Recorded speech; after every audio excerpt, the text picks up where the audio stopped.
Masechet Kilaim, traité Kilaim, Perek Zayin, chapitre 7, Mishnah Gimel, Mishnah 3. Elu Ostrin, Velo Mekatchin. Voici les cas où on n'a pas le droit de planter des graines proches des vignes, mais ça n'interdit pas, si on l'a fait, ce qui en a poussé. Mota Horban Akerem, l'espace vide qui est au milieu d'un champ de vigne, où on ne peut planter des graines que si il a une largeur de 16 coudées. S'il avait moins que 16 coudées et il a espacé de 4 coudées, ce qui a été planté ne sera pas interdit.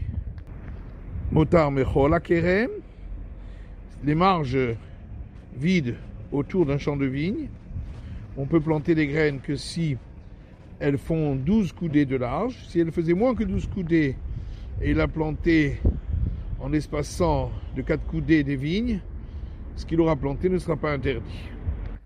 Motar Piskearis, s'il y a un toit qui est fait de branches de vignes grimpantes et au milieu il est entrecoupé, on avait dit que s'il y a plus de 8 coudées dans cet espace au milieu, on peut y planter des graines en dehors de l'espace nécessaire pour les plants de vigne.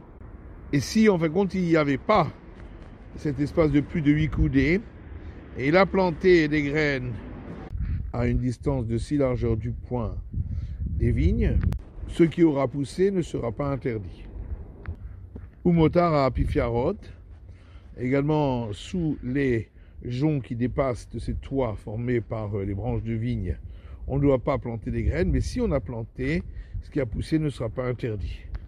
Aval tachata gefen, mais s'il a planté des graines sous la vigne, va avodat hagefen, ou dans les 6 largeurs du point d'un plant de vigne qui sont nécessaires pour le travail autour de la vigne, verba amot sheba kerem, ou celui qui a planté des graines dans les 4 coudées autour d'un champ de vigne, are elu mekat deshot, dans tous ces cas-là, ce qui aura poussé est interdit.